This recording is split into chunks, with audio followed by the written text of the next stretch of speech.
Hello viewers. Now before starting up with the concept of cost and variance analysis to a company, okay, that comes under the part of cost accounting of a company. So let's discuss some basic key terminologies which are required to understand the concept of cost accounting and the cost and the variance analysis of a company, of a firm, of a corporate. Okay, now let's start up with the basic define cost. So cost is an expense incurred to manufacture a product.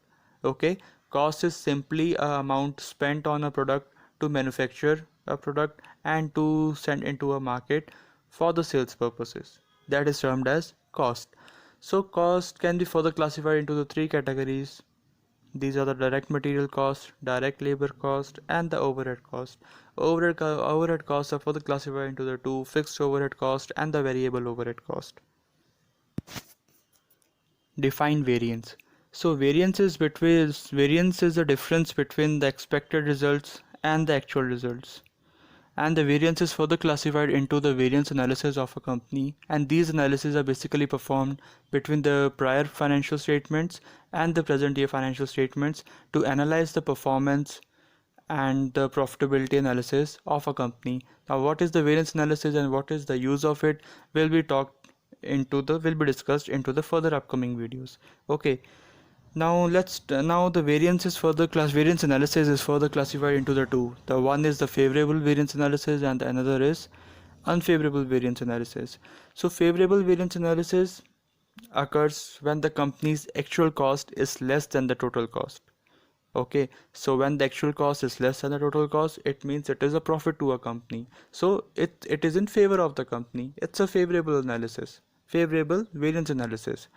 And unfavorable variance analysis is basically when the company incurs loss, when the company's actual cost is more than the total cost they spent on the product to manufacture. So it's a loss to a company, it is unfavorable to a company, then it is known as unfavorable variance analysis. Okay, now the next thing is management by exception principle. So under this, only the major problems or the problems that incurs with a standard deviation or with a big difference or with a major deviation will be reported to the senior level management of the company. Otherwise, the rest of the small problems will be resolved at the same level among the employees of the company. Okay, so basically this follows the principle of Pareto principle. This follows the concept of Pareto principle. So now what is the Pareto principle? Standard cost system.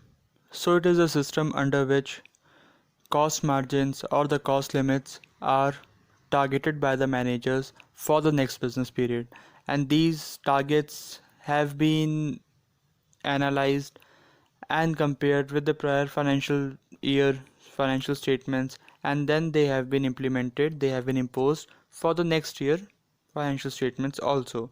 So basically why the standard cost system is used, so basically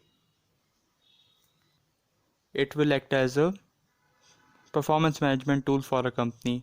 It will have a deep detailed analysis of the profitability of a company. It will have a profitability analysis, a performance management analysis, like whether they have performed into a better and a good, efficient and effective manner from the last year, or they have been degraded in this year. Now the next question is, why do a company makes the analysis, a comparison between the budgeted financial statements and the present year financial statements, and why the flexible budgets appear while comparing these two kinds of statements? So defining a flexible budget will be a further part of the video, but why do we compare the budgeted financial statements and the present year financial statements? So the answer to this can be to evaluate the performance of the managers of the company, to evaluate the performance of the management of the company, to know the company's profitability analysis. So while having a deep analysis, tools and techniques applied, we can check that whether we have made the prior year budget financial statements as accurate and as in a possible manner that have been appeared as in actual results, whether those budgeted financial statements has been understated or whether they have been overstated. So all these kinds of things can be answered through while comparing the budgeted and the prior year, the budgeted and the present year financial statements of a company. So now let's talk about what kinds of budgets are basically used in the variance analysis method. Okay, what all kinds or varieties of budgets are used to calculate the variance analysis for a company. Now you will be happy to know that there are only two kinds of budgets involved in it. The first is the flexible budget variance analysis, and the second one is the sales volume budget variance analysis. So these two budgets are used in basically to compare the financial statements of a company of the prior year and the present year. Okay guys, now stay tuned next video that will include the practical aspects of cost and the variance measure. Till then, please like, subscribe and comment on our videos and our channel, and do join for the live classes if you are interested in. The registration link is provided in the description below, and thank you so much guys.